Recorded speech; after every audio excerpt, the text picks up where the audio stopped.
हरिः ओम् श्रीकैवल्यपदम्बुजेरुटकुनै चिन्तिंचदन् लोकरक्षैकारम्भकु भक्तपालनकला संरम्भकुन् दानवोद्रेकस्तम्भकु केळीलोलविलसदृग्जालसम्भूत नानाकञ्जातभवाण्डकुम्भकु महानन्दाङ्गनाडिम्भकुन्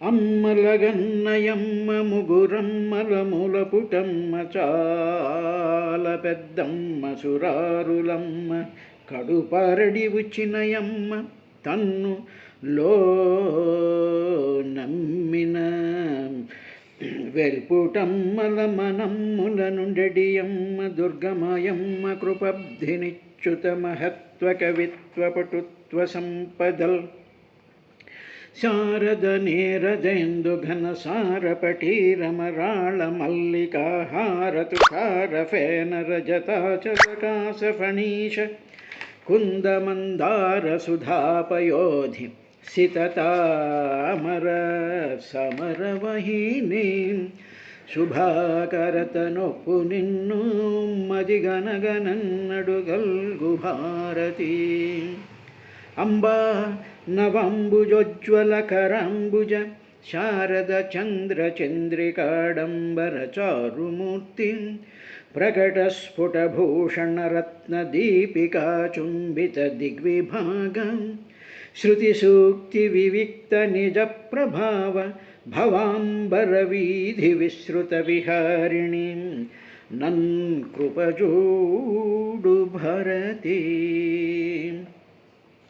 మెరుగు చెంగటనున్న మేఘంబు కైవడి భువిత చెంగటనుండ నొప్పువాడు చంద్రమండల సుధాసారంబు పోలిక ముఖమున చిరునవ్వు మొలచువాడు వల్లీయుతమాల వసుమతి జము భంగి పలు విల్లు మూపున బరగువాడు నీలనగాగ్ర సన్నిహిత భనుని భంగి ఘన కిరీటము తల కల్గువాడు పుండరీకయుగము పోలు కనులవాడు వెడదయురము వాడు విపుల భద్రమూర్తివాడు రాజముఖ్యుడొక్కరుడు నా కన్నుగవకెదురుగా కానబడియే పలికెడిది భగవతము అట పరికించెడువాడు రామభద్రుండు అటనే పలికిన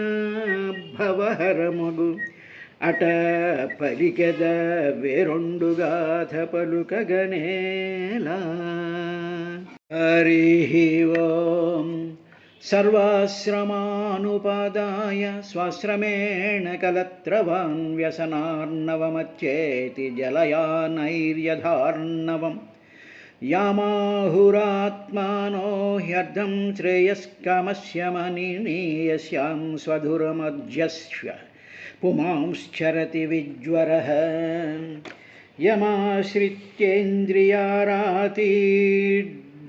యమాశ్రిత్యేంద్రియారాతిర్దుంజయాన్ ఇతరాశ్రమైః వయం జయేమ హేలాభిర్దస్యూన్ దుర్గపతిర్యథా న వయం ప్రభవస్తాం త్వామనుకర్తుం గృహేశ్వరీం ఆప్యాయుషా వైకాస్న్యేన ఏవాన్యే గుణగ్రద్నవః అంటూ దితితో ఆ కశ్యప ప్రజాపతి మాట్లాడుతూ ఉండేటువంటి మాటలను మైత్రేయ మహర్షి విదురుడికి చెప్తూ ఉండేటువంటి సందర్భంలో స్త్రీకి సంబంధించినటువంటి మహత్తరమైనటువంటి ప్రజ్ఞ భగవంతుడు ఆమెకు స్త్రీ స్వభావానికి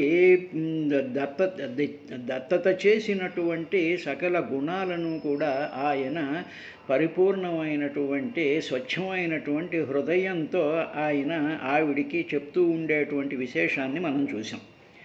నిన్న చూసినటువంటి దాంట్లో నావికుడు ఏ విధంగా అయితే సముద్రాన్ని ఈ ఒడ్డు నుంచి ఆ ఒడ్డుకు దాటిస్తూ ఉంటాడో, అలాగే ఇంద్రియాల యొక్క అలజడిలో, ఇంద్రియాల యొక్క ఆ తాకిడికి తట్టుకోలేనటువంటి గృహస్థుకి, యజమానికి, లేకపోతే ఆ భర్తను దాటించేటువంటి ఒక అద్భుతమైనటువంటి నావను నడిపేటువంటి కర్ణధారి లాంటి ఇది స్త్రీ అనేటువంటి విశేషాన్ని చెప్తూ, అదొకటే కాదు, ఈ ఇంద్రియాల వల్ల కలిగేటువంటి అనేక రకాలైనటువంటి ఆకలి దప్పులు కానీ, కామ సంబంధమైనటువంటి కోరికలు కానీ, రకరకాలైనటువంటి ఆ బాధలన్నిటినీ కూడా తీర్చగలిగినటువంటిది ఆ స్త్రీ అని చెప్పి ఆయన ఉన్నది ఉన్నట్టుగా చెప్పిన తరువాత ఇంకా ఏమన్నాడు అంటే, యామాహురాత్మానో హ్యర్థం శ్రేయస్కమస్య మానిని యస్యాం స్వధురమధ్యస్వపుమాంశ్చరతి విజ్వరః.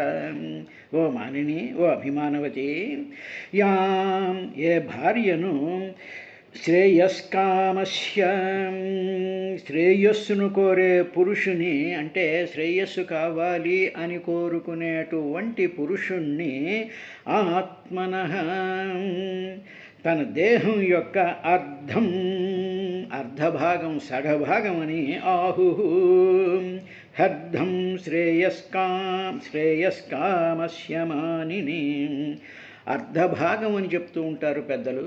కాబట్టి మనం జాగ్రత్తగా కానీ గమనించినట్టంటే, సృష్టి ఆదిలో బ్రహ్మదేవుడి యొక్క శరీరంలో నుంచి ఒక శరీరం విడిపడి ఆ శరీరం రెండు ముక్కలయ్యి శతరూప స్వయంభువు మనువు అనేటువంటి విధానంలోనే స్త్రీ స్వభావము అనేటువంటిది, పురుష స్వభావము అనేటువంటి దాంట్లో అర్ధభాగము, అర్ధనారీశ్వర తత్వము అంటారు. కాబట్టి స్త్రీ పురుషుడి యొక్క అర్ధభాగము అంటారు. కాబట్టి ఆ అర్ధభాగము ఏం చేస్తుందంటే, స్వధురం, ఆ అర్ధభాగం మీద పురుషుడు స్వధురం తన భారాన్ని అధ్యస్వ ఉంచేసి, పుమాన్ ఈ పురుషుడున్నాడే, విజ్వర ఏ విధమైనటువంటి బెంగలు లేకుండా చరతి సంచరిస్తూ ఉన్నాడు. అంటే గృహ సంబంధమైనటువంటి కార్యక్రమాలన్నీ ఆవిడ మీద పెట్టేస్తూ ఆ బాధ లేకపోతే ఆ భారాన్ని తాను తప్పించుకుంటూ ఉన్నాడు. శరీరం ఉందనుకోండి, శరీరం ఉంటే ఆ శరీరం ఏం చేస్తుంది, మొత్తం మోస్తుంది.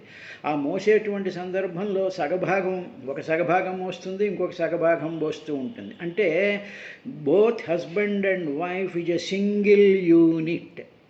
A single unit appears to be divided into two units. అది సెపరేట్గా కార్యభారం చేస్తున్నట్టుగా మనకి భావన కలుగుతూ ఉంటుంది. ఆ విధంగా ఏకీభావంతో చూడగలగడమే పరమాత్మ యొక్క దర్శనము అని చెప్పి అంతర్లీనంగా దీంట్లో ఉండేటువంటి విశేషాన్ని చెప్తూ ఉన్నారు. కాబట్టి పురుషుడు పుణ్యకార్యక్రమాలు పుణ్యమని చేస్తున్నప్పుడు ఆ అర్ధభాగం భార్య చెయ్యకపోయినా భార్యకు వస్తుంది. అంతేగాని పరాయి పురుషుడు ఎవడో చేస్తుంటే వాడు చేస్తున్నటువంటి దాంట్లో మాకు సగభాగం వస్తుందనేటువంటి పిచ్చి ఆలోచనలు ఏ స్త్రీకి ఉండకూడదు. కాబట్టి యస్యాం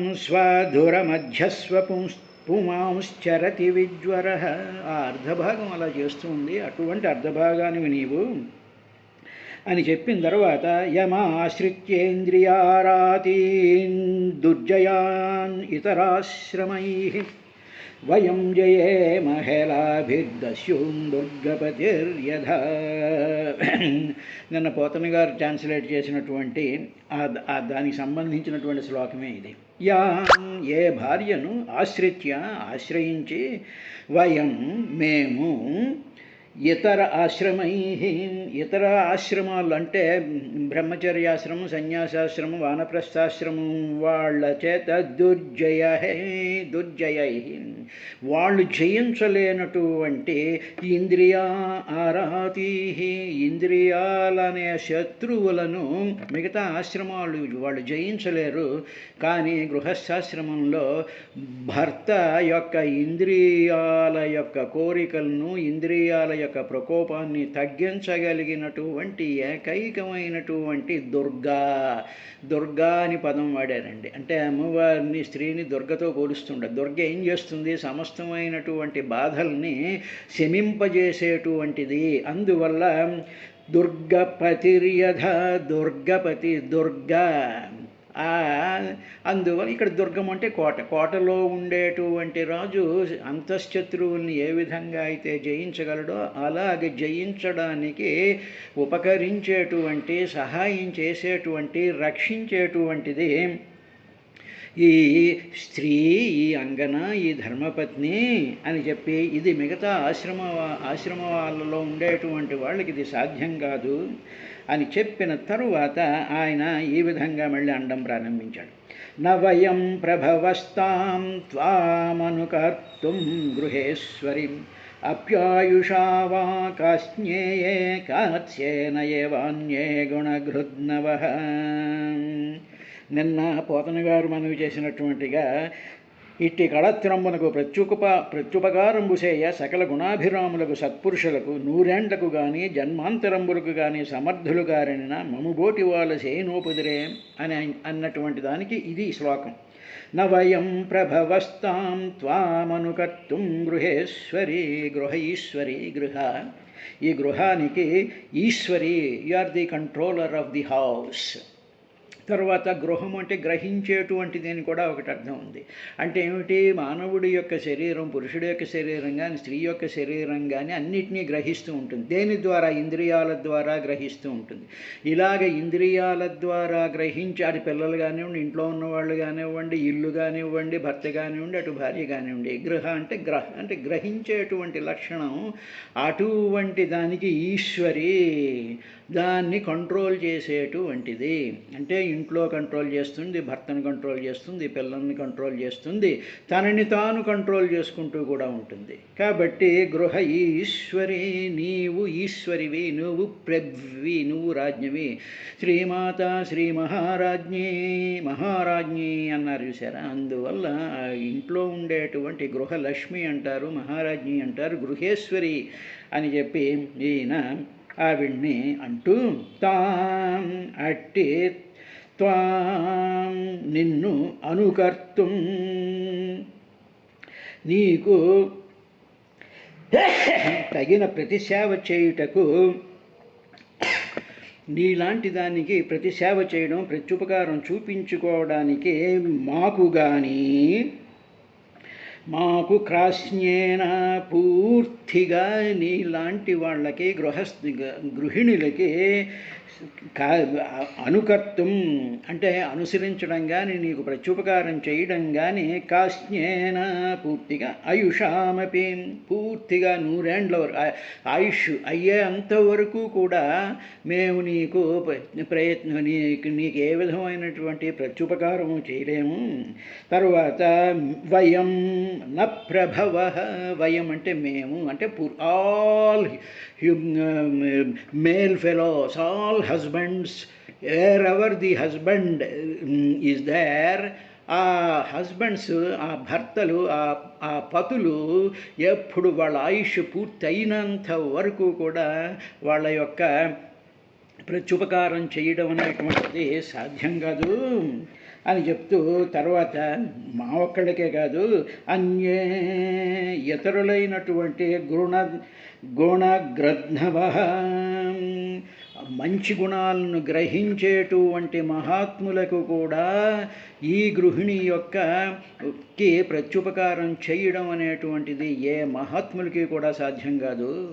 అందువల్లే చూడండి, సన్యాసులు ఉన్నారనుకోండి, మహానుభావులైనటువంటి వాళ్ళకి ఆహారాదులు సమర్పించేటువంటి వాళ్ళు కూడా గృహిణిలే. అదేవిధంగా సకల జీవరాశులకి కూడా అన్ని రకాలైనటువంటి ఆహారాలు ఇవ్వడం కానివ్వండి, ఇంకోటి చేయడం కానివ్వండి, ఇవన్నీ ఎవరు చేస్తున్నారు అంటే గృహిణులు చేస్తూ ఉంటారు. కాబట్టి అటువంటి వాళ్ళ యొక్క రుణం జన్మాంతరాలకు కానీ, ఆయుష్ 100 ఏళ్లకు కానీ తీర్చుకోలేము అని చెప్పి ఆవిడితో ఆ విధంగా మాట్లాడిన తరువాత, అధాపి కామమేతం తే ప్రజాచ్చైకరవాణ్యలం యథామానాతివోచంతి ముహూర్తం ప్రతిపాలయ. అథాపి అయినప్పటికీ నీకు ప్రత్యుపకారం చేయడం అనేటువంటిది అసంభవం అయినప్పటికీ నేను సంతానం కావాలని నువ్వు నా దగ్గరకు వచ్చావు కదా, ఆ కోరికను తప్పకుండా నేను నెరవేరుస్తాను. కానీ నీవు ఒక్క ముహూర్తం పాటు, దాదాపుగా 45 నిమిషాలు, అది 1 గంట అనుకోండి, 1 గంట పాటు నీవు వేచి ఉండు, నువ్వు కంగారు పడకు. ఇప్పుడు కానీ నీ కోరికను ఆన్ ది స్పాట్ ఇక్కడికెక్కడికే అగ్నిశాలలో నేను చేస్తూ ఉండేటువంటి ఉపాసనను మానేసేసి నేను కానీ నీ కోరికను తీర్చడానికి ప్రయత్నిస్తే అప్పుడు నేను నిందార్హుణ్ణవుతాను. నాకు నాతో ఉండేటువంటి మునులు కానీ నా శిష్యులు కానీ నా మనసు కానీ నన్ను నిందిస్తూ ఉంటుంది. చేయకూడనటువంటి పని, చేయకూడనటువంటి ప్రాంతంలో సమయం కాని సమయంలో చేశావు అనేటువంటి నిందను నేను భరించవలసి వస్తుంది. కాబట్టి నీవు 1 ముహూర్తం పాటు 45 నిమిషాలు, 1 గంట పాటు నువ్వు వేచి ఉండు అని ఆయన ఆవిడ్ని రిక్వెస్ట్ చేశాడు. అథ అపి అయినప్పటికీ తే నీ ఏతం ఈ ప్రజాచై సంతానం కొరకు కామం కోరికను కోరుకున్నావే, అలంకరవాణి అలం నేను నెరవేరుస్తాను, అలం ఐ విల్ డూ దట్. కరవాణి ముహూర్తకాలం ప్రతిపాలయ వేచి ఉండు.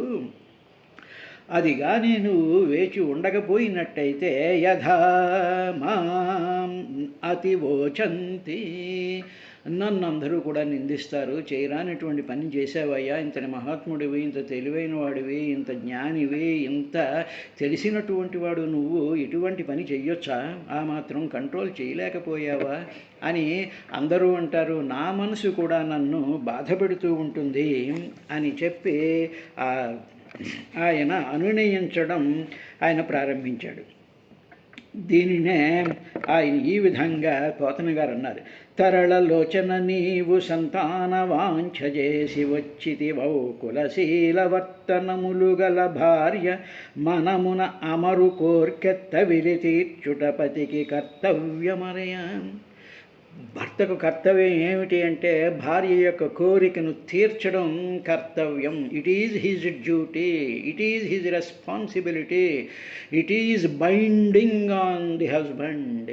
అందువల్ల భార్య యొక్క కోరికలు, ఏ కోరికైనా తీర్చడం అనేటువంటిది భర్త యొక్క కర్తవ్యం. ఇట్ ఈజ్ ది డ్యూటీ అని మహర్షి నోట్లో నుంచి ఆ మాట వస్తుంది. కాబట్టి మనం చాలా కుటుంబాల్లో చాలా చోట్ల భార్యను హీనంగా చూడడం, కోరికలా ఇప్పుడా అప్పుడా అంటూ ఉండడం, తీసి పారేస్తుండడం, ఇలా రకరకాలైనటువంటి పనులు చేస్తుంటారు. కానీ కొంతమంది ఉంటారు, కొంతమంది భార్యలకి ఇంకా దాసోహం అంటూ ఇంక వాళ్ళు ఏం చెప్తే అది ఉచితమా అనుచితమా, ఇది చెయ్యకూడదా చెయ్యొచ్చా అనేటువంటి ఇక ఉచితానుచితాలు కోల్పోయి దుష్ట స్వభావం కలిగినటువంటి స్త్రీలు భర్తని ఇబ్బంది పెడుతూ మిగతా సొసైటీని కూడా ఇబ్బంది పెట్టేటువంటి పనులు చేస్తూ ఉండేటువంటి రాక్షస స్వభావాలు కలిగినటువంటి స్త్రీలు కూడా సమాజంలో ఉంటారు. సరే, తరళలోచన నీవు సంతాన వాంఛ చేసి వచ్చితివి నౌ కులశీలవర్తనములు గల భార్య. మన కులం ఉండాలి, శీలం ఉండాలి, మంచి ప్రవర్తన కలిగినటువంటిది ఉండాలి, ఉచితానుచితాలు తెలిసినటువంటిదై ఉండాలి ఆ స్త్రీ. ఇది చెయ్యొచ్చా చేయకూడదా, ఇది మిగతా వాళ్ళకి ఇబ్బంది అవుతుందా అవదా, ఇంకా మిగతా వాళ్ళు పనులు చేసుకోవాల్సి వస్తుంది, వాళ్ళందరినీ డిస్టర్బ్ చేసేసేటట్టు విధంగా నువ్వు కార్యక్రమమో నువ్వు ఏదో చేసేసేయి అని చెప్పి భర్తను తనలో ఉండేటువంటి కోరికల చేత గందరగోళం పెట్టేటువంటి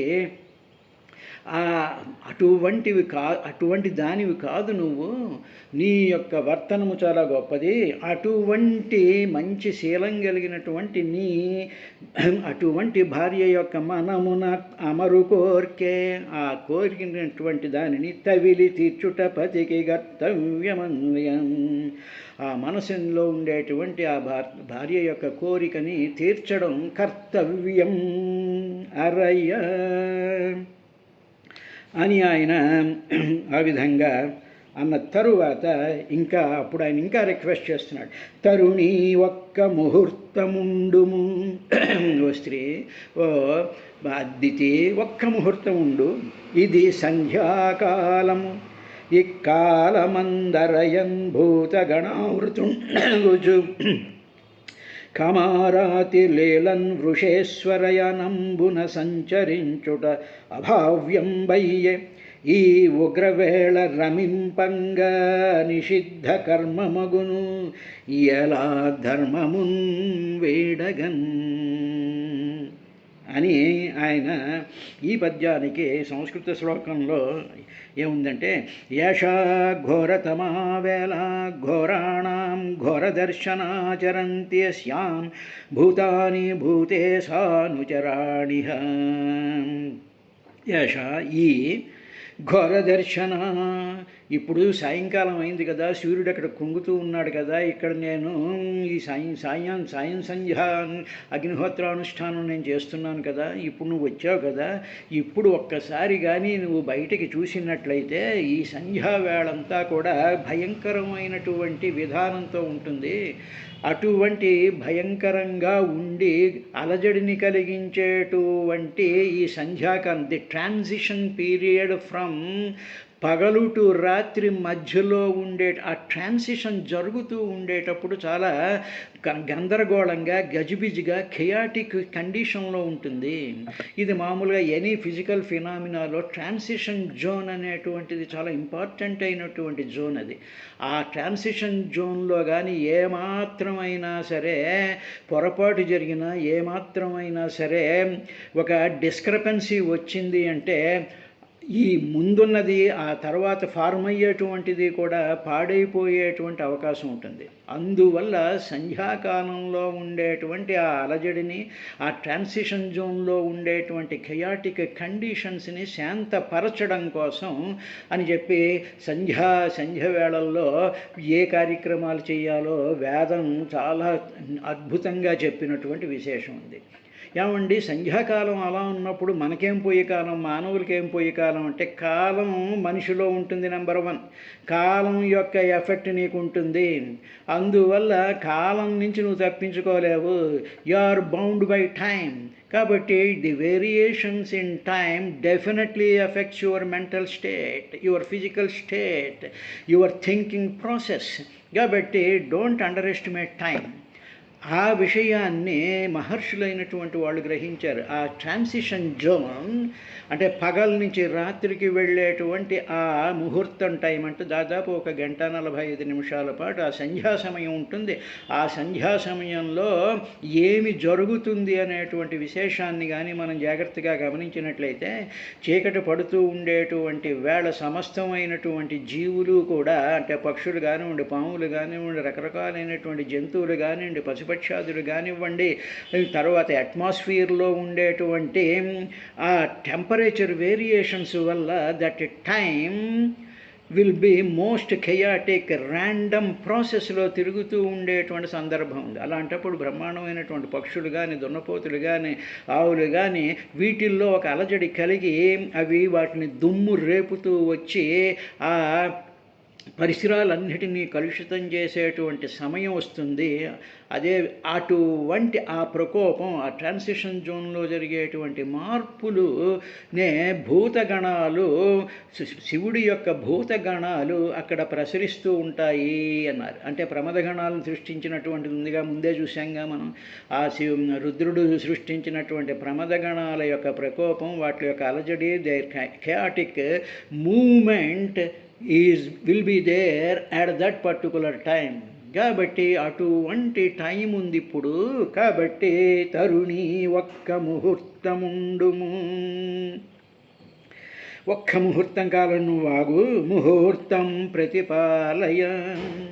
ఇది సంధ్యాకాలం, ఇది సంధ్యాకాలం. ఇది ఈ కాలమందు, ఈ టైంలో, ఈ ట్రాన్సిషన్ టైంలో భూతగణావృతుండగుచు, భూతగణాల చేత చుట్టబడినటువంటి కామారాతి కోరికలకు, అంటే మన్మధుడికి శత్రువైనటువంటి మన్మధుడిని దగ్ధం చేసినటువంటి ఆ రుద్రుడు లీలం చాలా ఉత్సాహంగా వృషేశ్వరయానంబున తన నందినెక్కి తన ఎద్దునెక్కి సంచరిస్తూ ఉంటాడు. ఇప్పుడు ఆయన జటలు విప్పారి భయంకరమైనటువంటి దృశ్యంతో ఈ కోరికలు చెలరేగేటువంటి ఈ సందర్భంలో ఆయన ఆ కోరికలన్నిటికీ కూడా శత్రువైనటువంటి వాడు ఉంటాడు.